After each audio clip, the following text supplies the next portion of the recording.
Hi everyone, Cindy Squirrel here.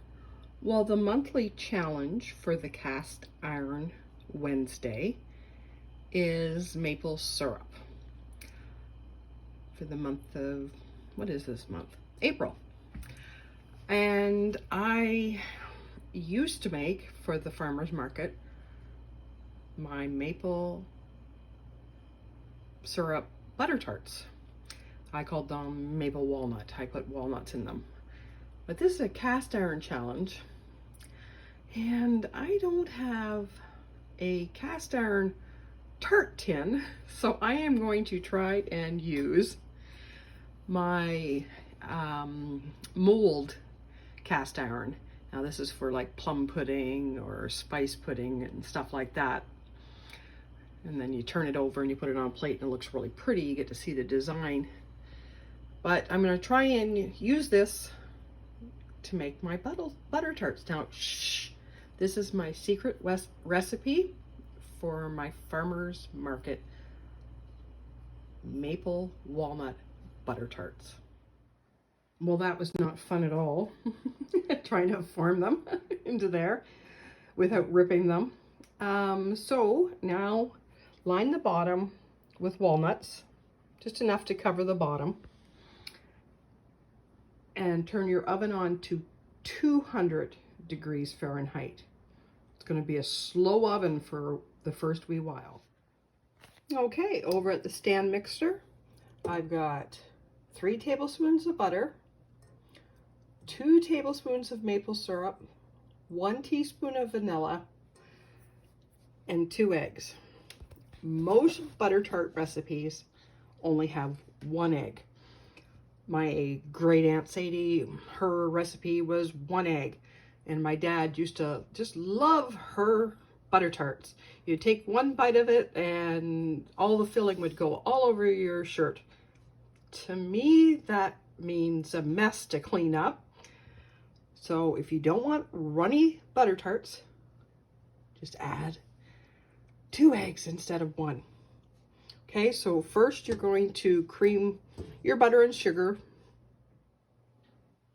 And I think I forgot to tell you that it was 1 cup of brown sugar to the 3 tablespoons of butter.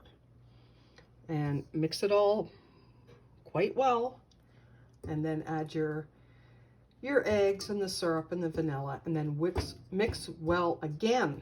And then we'll go pour it into the tarts. It is so much easier if you put your filling into a measuring cup and then pour it in. And don't fill them right to the top. You want like 1/8 of an inch from the top, because when a butter tart cooks, it's gonna blow up. It's gonna raise really high on the top, you know, and then when it's done, it will flatten. So that's how you know when it's done too, okay? Okay, there they are, all ready to go into the oven. And of course, I always make too much. So you could, if you want, make another single pie crust dough, and that would make enough tarts. Or they haven't passed a law yet. They might, the way the world's going, saying that you can't just sit in a chair and eat that just the way it is. Now, my stove, the lowest temperature is 300, so I don't know if it'd actually work at 200, which is an imaginary number there. So 200 degrees for 15 minutes. Okay, the timer went off, so we're just going to turn this up to 350. And we're going to continue baking for 15 to 20 minutes. I'm going to check them at the 15-minute mark and see if they've puffed up into a dome. And if they have, then they're not done yet. If they've done that and collapsed, then they're done. And there we go. Finished product. Straight out of the oven. You can still hear them sizzling. Now, for you people that use Teflon, use a spatula, and you see where I spilled this a little bit there, just move that off so it won't stick. You can go right down and pop it a little bit, but because I'm using cast iron, you can just go like that, and you can just pop them up when they're a bit colder, but break that seal.